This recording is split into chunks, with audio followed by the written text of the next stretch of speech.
Welcome back to all of you.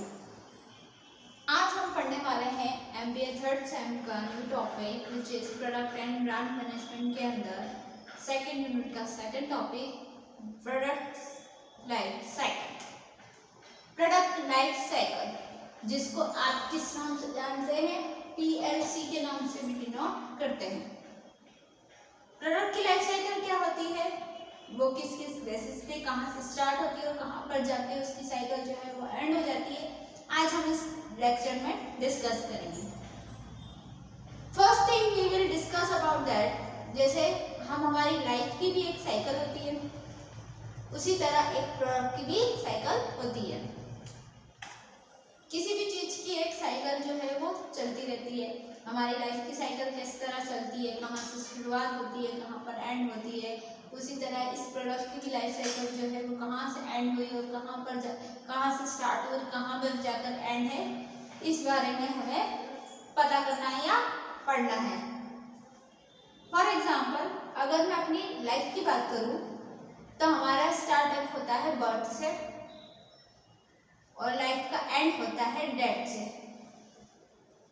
तो उसी तरह प्रोडक्ट का भी स्टार्टअप होता है उसके इंट्रोडक्शन से, जब मार्केट में आता है वो तब से, और उसका जो एंडिंग पॉइंट होता है which is called and decline से। प्रोडक्ट का एंडिंग पॉइंट क्या है, डिक्लाइन हो जाना, मतलब मार्केट से पूरी तरीके से हट जाना। तो हमारे भी लाइफ में पहले अपनी लाइफ के बारे में थोड़ा सा बताऊंगी कि कैसे हमारी लाइफ साइकिल चलती है, उसी के साथ साथ किस तरह जो है प्रोडक्ट की लाइफ साइकिल चलती है। जैसे हमारी लाइफ है जो है बर्थ से स्टार्ट होती है, फिर हम जो है बर्थ से स्टार्ट होकर चाइल्डहुड लाइफ जो जीते हैं 8-10 महीने से लेके जो बच्चा है 10-12 साल तक का हो जाता है, 10-12 साल तक हम चाइल्डहुड लाइफ जीते हैं। फिर उसके बाद में थोड़ी सी मैच्योरिटी आ जाती है, तो उस मैच्योरिटी को हम क्या कहते हैं कि टीनेज हो गया। तो 12 से लेके 18 साल तक हम टीनेज लाइफ जो है वो जीते हैं। फिर 18 से लेके 21 साल तक हम जीते हैं एडल्ट एज, यंग एज, जो आप कह सकते हो 25 तक जो है वो हम क्या जीते हैं। 18 से लेके 25 साल तक हम जीते हैं यंग एज।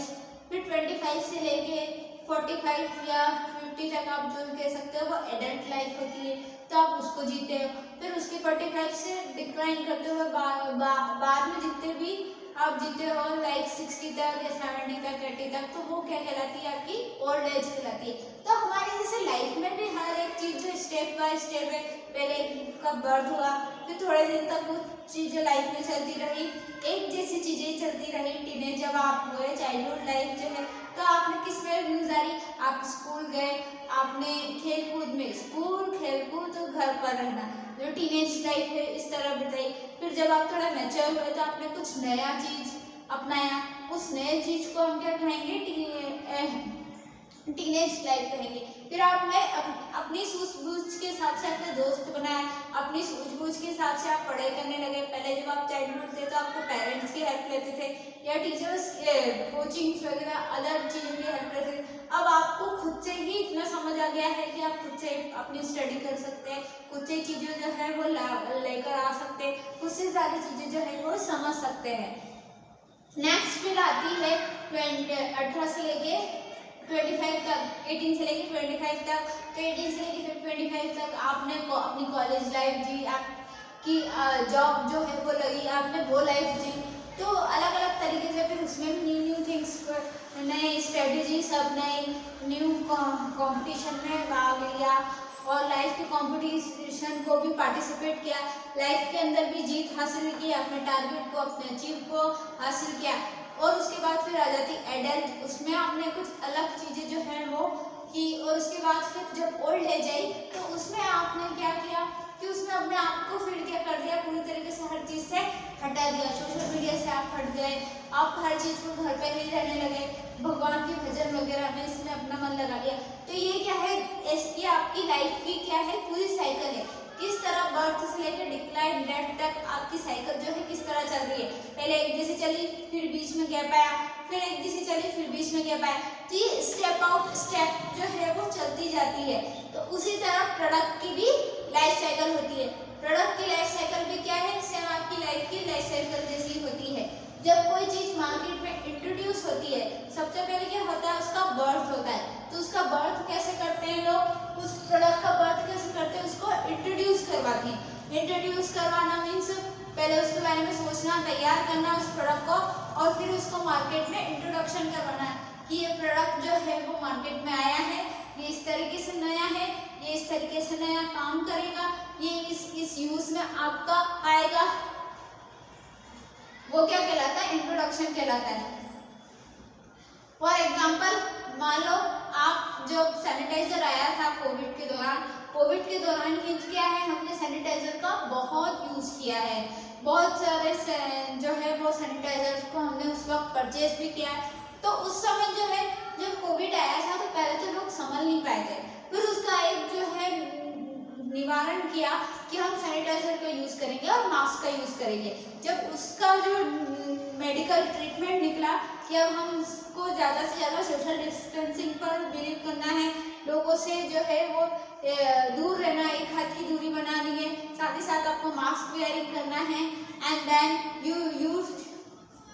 यूज क्या करना है, सैनिटाइजर्स करना है। तो जब सैनिटाइजर मार्केट में आए तो उस समय क्या लोगों को पता था कि सैनिटाइजर किस तरह का प्रोडक्ट है, प्रोडक्ट का इंट्रोडक्शन हो रहा है। यहाँ पर प्रोडक्ट का इंट्रोडक्शन मतलब वो प्रोडक्ट के बारे में इंफॉर्मेशन हम जो है एज अ बिजनेसमैन जो है लोगों को अवेयर कर रहे हैं कि कैसे जो है वो इंट्रोड्यूस हुआ, कि उसके बारे में बताया गया कि आपको जो ये प्रोडक्ट है वो क्या यूज देगा, किस तरीके से आप जो है उसका यूज कर सकते हैं, क्या आपको ये हेल्पफुल रहेगा, क्या आपकी बॉडी को हार्मफुल तो नहीं हो जाएगा। तो ये सारी चीजों का क्या कर रहे हैं हम, सबसे पहले इंट्रोडक्शन दे रहे हैं, उसकी सारी इंफॉर्मेशन आपको प्रोवाइड करवा रहे हैं या कर रहे हैं। तो ये क्या कहलाता है, इंट्रोडक्शन कहलाता है। इंट्रोडक्शन मीन्स उसके बारे में सारी इंफॉर्मेशन निकालना और सारी इंफॉर्मेशन को प्रोवाइड करना कि किस तरीके से वो प्रोडक्ट जो है वो मार्केट में आ रहा है और किस तरीके से वो आपको यूज करना है और क्या क्या चीजें जो है उसमें मिक्स की गई है, कैसे उसकी पैकेजिंग की गई है, किस प्राइस पे अवेलेबल रहेगा, बड़ा प्रोडक्ट छोटा प्रोडक्ट। तो ये सैनिटाइजर्स में भी ऐसे ही, मैं आपको सैनिटाइजर्स का एग्जांपल दे रही थी, कैसे वो मार्केट में आया, मेडिकल स्टोर्स पे अवेलेबल रहा। सबसे पहले जो है वो मेडिकल ट्रीटमेंट था, मेडिकल प्रोडक्ट था, तो इसलिए वो कहाँ पर यूज हुआ, जो मेडिकल जो रहते हैं उन पर वो सेल आउट होने लगा। आखिरकार शॉप कौन सी चुनी, मेडिकल वाली, जो दवाइयाँ वाली। आखिरकार वो भी किस तरह काम कर रहा था, एक दवाई के तौर पे काम कर रहा था, तो इसलिए वो कौन सी शॉप पर जो है वो सेल होने लगा, मेडिकल स्टोर्स पर जो है वो सेल होने लगा। सबसे पहले जो है उसका इंट्रोडक्शन हुआ। इंट्रोडक्शन कहाँ से हुआ, उसकी कौन सी स्टोर से ये जो है वो कस्टमर तक पहुंचेगा। तो मेडिकल स्टोर जो है उसको लिया आएगा कि हाँ मेडिकल स्टोर से मास्क और सैनिटाइजर्स जो है वो बिकना शुरू होंगे। धीरे धीरे फिर क्या होगी, उसकी ग्रोथ होगी। सेकेंड पॉइंट मैंने आपको बताया, लाइफ में भी आपको बात हुआ। फिर सेकेंड आपने क्या शुरू की, चाइल्डहुड लाइफ जो है वो शुरू की। तो इसी में अभी सेकेंड स्टेप्स जैसे आई वो होती है ग्रोथ होना। धीरे धीरे जैसे बच्चे का ग्रोथ होता है, धीरे धीरे वो चलना सीखता है, दौड़ना सीखता है, पैर उठाता है, उसी तरह क्या हो गया, प्रोडक्ट का भी ग्रोथ होनी शुरू करी। फिर क्या हुआ, सैनिटाइजर भी धीरे धीरे जो है वो ग्रोथ करने लगा, बढ़ने लगा, बड़े प्लेटफॉर्म पर जो है वो बिकने लगा। बहुत सारी, अब सिर्फ मेडिकल स्टोर्स पर ही नहीं बिकता था, अब दूसरी जो शॉप्स उस पर भी सेल होने लगा, क्योंकि लोगों को पता था कि कोविड चल रही, तो ज़्यादा से ज़्यादा लोग क्या परचेस करेंगे,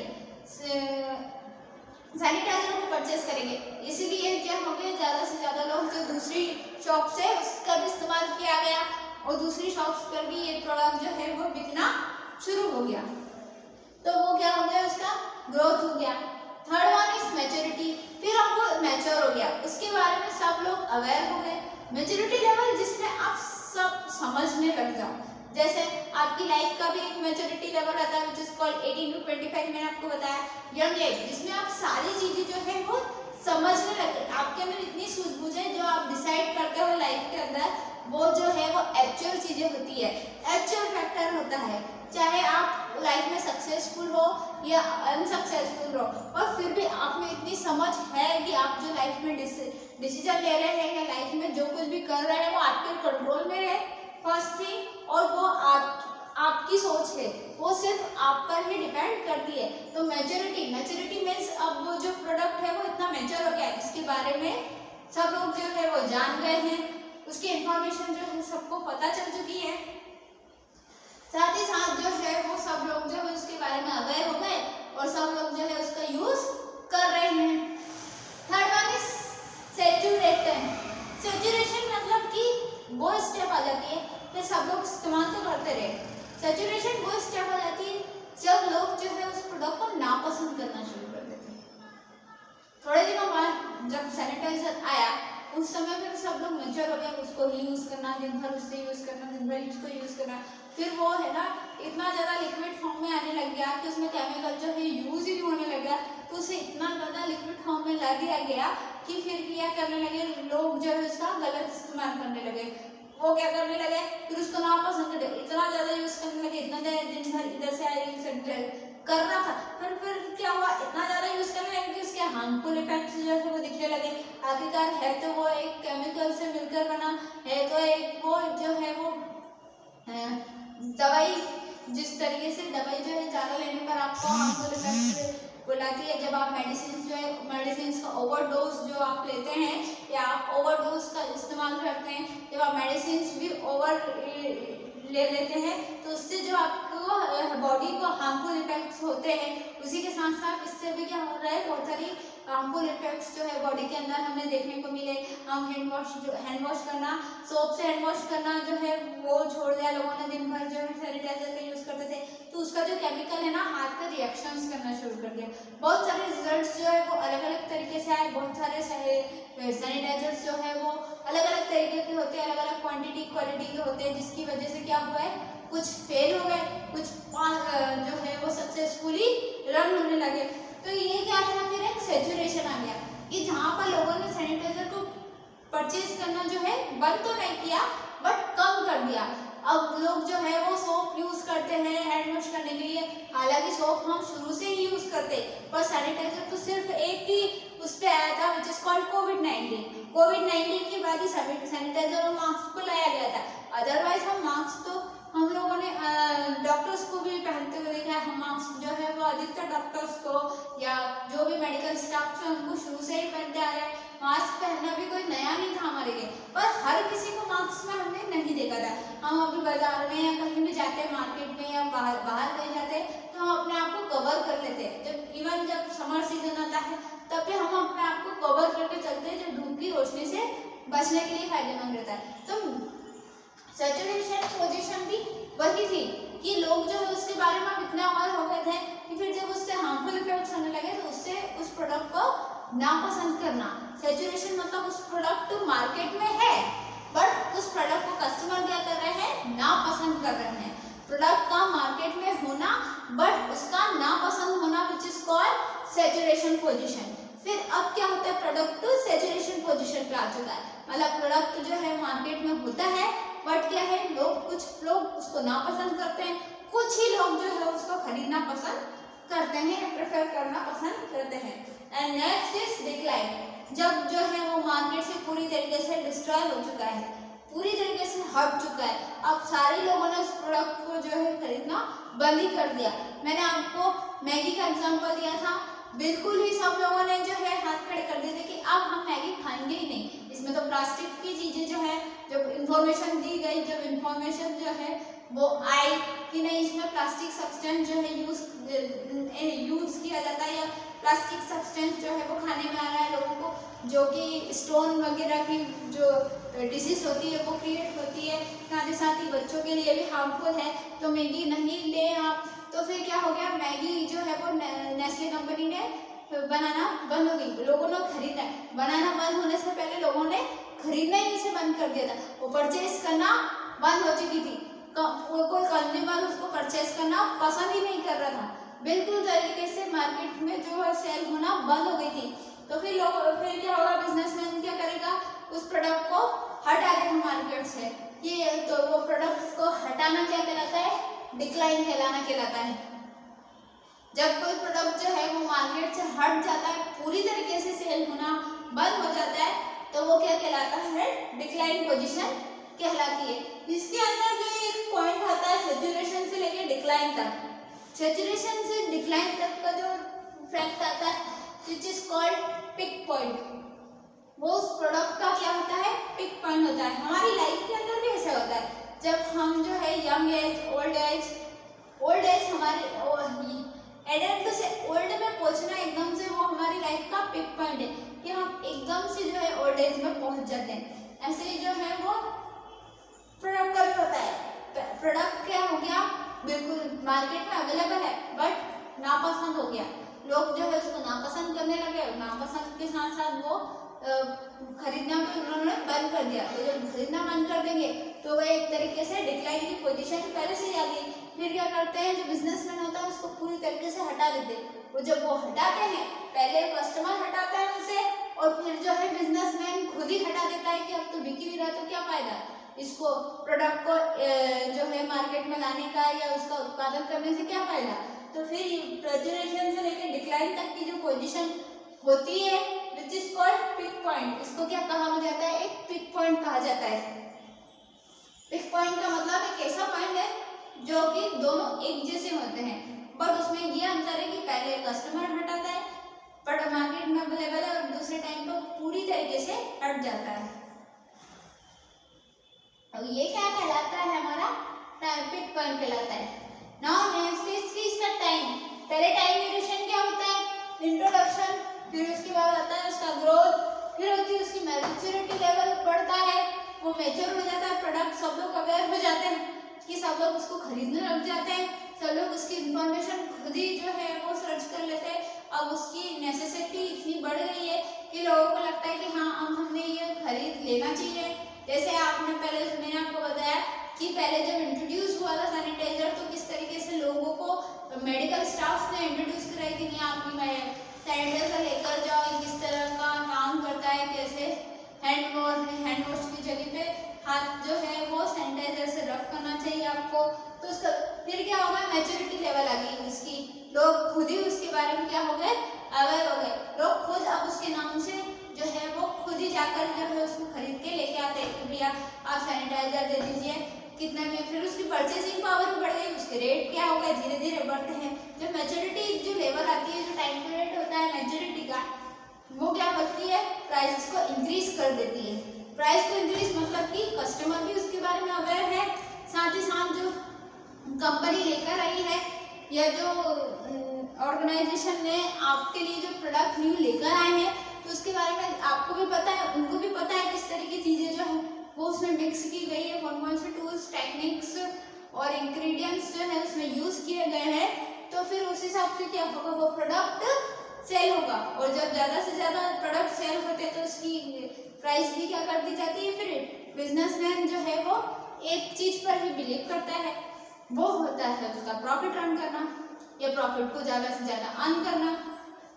तो जब वो प्रॉफिट अर्न करता है ज़्यादा से ज़्यादा तो वो क्या करेगा, मैच्योरिटी लेवल पे थोड़ा सा रेट जो है वो इंक्रीज कर देगा ताकि उसको क्या हो सके, प्रॉफिट हो सके। फिर सैचुरेशन की बारी आती है।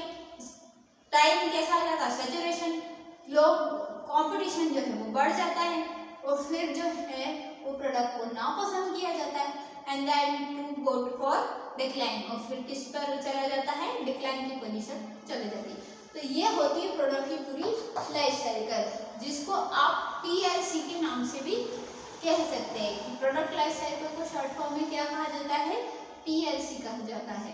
तो ये थी 1 2 3 4 5 स्टेजेस जो होती है, टोटल 5 स्टेजेस जो होती है वो होती है हमारी प्रोडक्ट की लाइफ साइकिल की। कितनी स्टेजेस होती है हमारे प्रोडक्ट की लाइफ साइकिल की, 5 स्टेजेस होती है। फर्स्ट है introduction, second is growth, third is maturity, fourth is saturation and fifth is decline. पहले प्रोडक्ट का इंट्रोडक्शन होगा, प्रोडक्ट कैसा है, किस प्राइस पे बिक रहा है, किस साइज पे बिक रहा है, manufacturing date, expiry date etcetera. Second उसका ग्रोथ, धीरे धीरे प्रोडक्ट ज़्यादा बिकने लगा।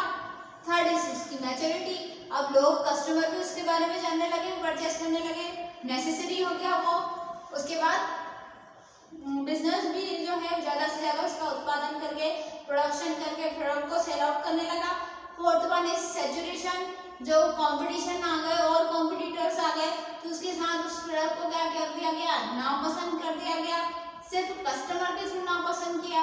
मार्केट में प्रोडक्ट अवेलेबल है बट कस्टमर ने उन्हें खरीदना बंद कर दिया, नापसंद करना बंद कर दिया, नापसंद करना कर दिया, लोग जो है उसको पसंद नहीं करते उस प्रोडक्ट को, तो वो कहलाती है saturation. And fifth is decline, market से पूरी तरीके से प्रोडक्ट का हटना क्या कहलाता है, डिक्लाइन कहलाता है। तो ये होती है 5 स्टेजेस हमारी पीएलसी की, प्रोडक्ट लाइफ साइकिल की। नेक्स्ट इज इसकी इम्पोर्टेंस।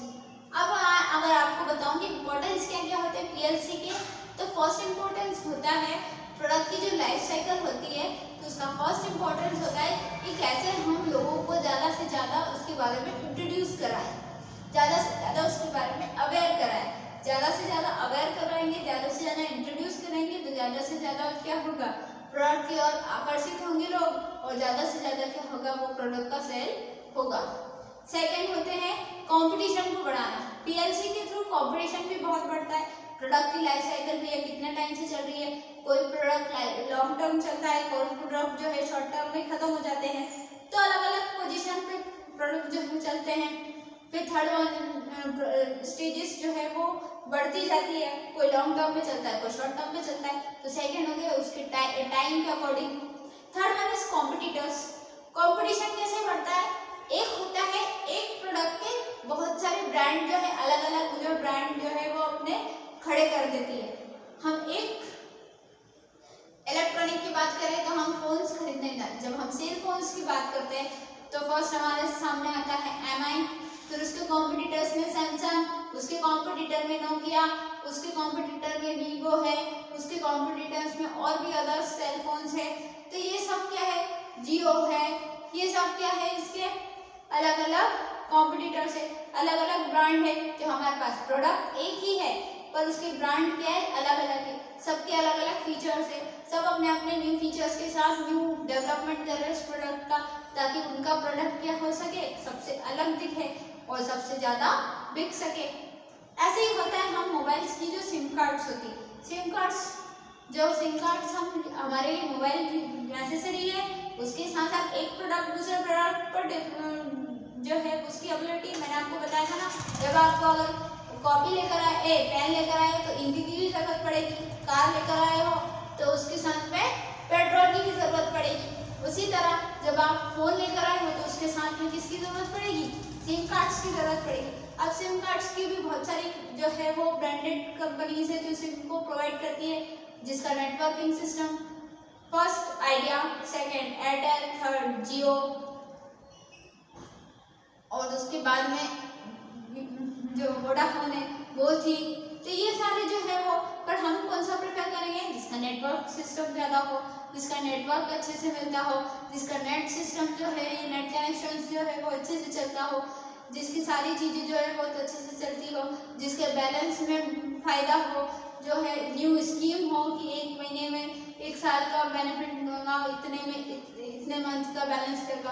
तो ये सारी जो है वो प्रोडक्ट को दूसरे प्रोडक्ट से अलग बनाने की स्कीम से, जिससे हमारा प्रोडक्ट क्या हो सके, दूसरे प्रोडक्ट से किस तरह अलग दिख सके, उसी को कहा जाता है पूरा न्यू डेवलपमेंट साइकिल। और उस न्यू डेवलपमेंट में होता है प्रोडक्ट का लाइफ साइकिल, कैसे प्रोडक्ट का हम इंट्रोडक्शन कराते हैं, उसके साथ उसके बेनिफिट्स को बताते हैं, उसके साथ लोग उसके बारे में अवेयर हो जाते हैं, फिर वो क्या कहलाते हैं, खुद उस प्रोडक्ट को खरीदना चाहते हैं, वो उनके लिए नेसेसरी बन जाती है। उसके बाद कुछ दिनों बाद अगर उसमें कोई दिक्कत देने लग जाता वो प्रोडक्ट, तो क्या कहते हैं, उसको फिर नापसंद कर देते हैं लोग कि नहीं अब ये प्रोडक्ट नहीं खरीदना, और फिर क्या होता है, वो प्रोडक्ट मार्केट से हट जाता है। Third one is to importance की मैं बात करूंगी, तो थर्ड होती है importance which is called competitors. Competitors की बात करूँ तो एक ही तरीके के, फिर कॉम्पिटिटर्स के बाद में आता है न्यू इन्वेंशंस। कॉम्पिटिटर्स में मैंने आपको बता ही दिया किस तरह प्रोडक्ट है कि सिम कार्ड एक ही अलग अलग ब्रांड के सिम कार्ड्स जो है लॉन्च कर दिए, और कंपटीशन को क्या हुआ, बिजनेस कंपटीशन को बढ़ा दिया। नेक्स्ट मैं बात करूंगी न्यू डेवलपमेंट्स की, इन्वेंशंस की। तो इन्वेंशंस में क्या हुआ, पहले के ज़माने में रेडियो चलते थे, फिर लोगों को रेडियो में सुनना, गाना सुनना, और जो आप क्रिकेट को सुनते थे, देख नहीं सकते थे क्रिकेट, रेडियो के थ्रू क्रिकेट का लाइव टेलीकास्ट जो है वो होता था, जिससे आप क्या करते थे, क्रिकेट देख लेते थे। उसे देखना भी कहा जाता था, लेकिन वो दिखाई नहीं देता था, सिर्फ रेडियो से सुनाई देता था कि सचिन ने छक्का मारा है या चौका मारा है। तो ये सारी चीज़ें जो है वो आपको देखने को मिलती थी। साथ ही साथ फिर क्या हुआ, न्यू इन्वेंशंस हुआ, टेलीविज़न आया, ब्लैक एंड वाइट टेलीविज़न आया, फिर लोगों ने जो है रेडियो को कम खरीदना शुरू कर दिया। मार्केट से गया नहीं था रेडियो, बट लोगों ने कम खरीदे, फिर धीरे धीरे रेडियो सिस्टम ही बंद हो गया, उसको कहता है डिक्लाइन होना। मैंने आपको बताया ना, पहले लोगों ने नापसंद किया, फिर उसको क्या कर दिया, डिक्लाइन कर दिया, हटा ही दिया पूरी तरीके से। तो ये होता है। फिर क्या हो गया, ब्लैक एंड वाइट हो गए, अब लोग ब्लैक एंड वाइट दिखते दिखते, फिर धीरे धीरे क्या हो गया, न्यू कलरफुल टीवीज आ गई। कलरफुल टीवीज आ गई तो लोगों ने ब्लैक एंड वाइट को नेगलेक्ट कर दिया, हटा दिया। कलरफुल टीवीज नई चीज के और आकर्षित हो गए, और न्यू डेवलपमेंट किया तो एलसीडी आ गई, विच इज कॉल्ड फ्लैट, जो आपकी जगह भी बहुत कम घेरेगी, तो फिर उसको अपनाया। And now it is LED. आजकल एलईडी, आपको कंप्यूटर पर भी एलईडी मिलेगी, जो पूरी स्क्रीन को जो है वो कम जगह घेरती है, आसानी से कहीं पर भी स्टेबल हो जाती है, और हम उसमें अच्छी क्वालिटी में जो है वो मूवीज या आपकी जो डेली सोप्स जो होते हैं वो भी अच्छी क्वालिटी में दिखते हैं। तो सारे जो है हमारी कन्वीनियंस के हिसाब से करते हैं, बट बिजनेसमैन जो है वो कस्टमर की कन्वीनियंस के हिसाब से ही नए नए प्रोडक्ट को लाना चाहता है, कि जितना अच्छा कस्टमर का रिस्पॉन्स होगा, उतनी अच्छी चीज़ें या उतनी अच्छी डेवलपमेंट के साथ चीज़ें जो है उसकी अवेलेबल होगी। तो ये थी इम्पोर्टेंस। मैंने आपको फर्स्ट थिंग बताया, इम्पोर्टेंस में क्या होता है। इम्पोर्टेंस में सबसे पहले होता है इंट्रोडक्शन, कि प्रोडक्ट लाइफ साइकिल का इंट्रोडक्शन किया जाता है, कैसे कौन सा प्रोडक्ट हम लेकर आए हैं। सेकंड होता है उसका कॉम्पिटिटर्स के प्रोडक्ट है, बहुत सारे ब्रांड खड़े हो जाते हैं, एक ही प्रोडक्ट को अवेलेबल बनाना, बेस्ट क्वालिटी में देना। थर्ड वन इज इनोवेशन करना, उसमें नई नई चीज़ों का इनोवेशन करना, किस तरीके से हमारा प्रोडक्ट दूसरे प्रोडक्ट से अलग दिखे। और फोर्थ वन इज उसको कस्टमर से सेटिस्फेक्शन मिलना, कि कस्टमर जो है वो किस तरीके से सेटिस्फाई हो रहा है, कौन सी स्कीम से सेटिस्फेक्शन मिल रहा है उसे या नहीं मिल रहा है। ये सारी चीज़ें जो है प्रोडक्ट की आती है। तो इस वीडियो में मैंने आपको बताया किस तरह प्रोडक्ट की लाइफ साइकिल जो है वो चलती है, किस तरह प्रोडक्ट जो है पहले इंट्रोड्यूस होता है, फिर जो है डिक्लाइन तक कैसे पहुंचता है, साथ ही साथ उसके कौन कौन से इंपॉर्टेंस होते हैं, किस तरह प्रोडक्ट की लाइफ साइकिल जब चलती है तो क्या क्या चीज़ें जो है वो प्रोडक्ट भी फेस ऑफ करता है, साथ ही साथ प्रोडक्ट का लॉन्चर कौन होता है, बिजनेसमैन भी उसकी चैलेंजेस को एक्सेप्ट या सामना करता है। तो ये थे प्रोडक्ट की लाइफ साइकिल और उसकी स्टेजेस। प्रोडक्ट की लाइफ साइकिल कितनी स्टेजेस पे काम करती है, 5 stages. The stages which is introduction, growth, maturity, saturation and fifth one is decline हो जाना। प्रोडक्ट लाइफ साइकिल कैसे चलती है, सेल्स वॉल्यूम से चलती है। पहले सेल्स होगी, फिर उसका ग्रोथ रेट बढ़ेगा, फिर इतना बढ़ जाएगा कि कस्टमर अपने आप जो है उसकी नेसेसरी बन जाएगा, तो कस्टमर का जो है वो नापसंद होना, एंड देन इस मार्केट से प्रोडक्ट का हट जाना। तो ये थे प्रोडक्ट के लाइफ साइकिल्स के 5 स्टेजेस। नेक्स्ट लेक्चर में हम डिस्कस करेंगे product mix and product determine. जब तक के लिए thank you so much. Please watch the video, like the video and please share the link also. Thank you.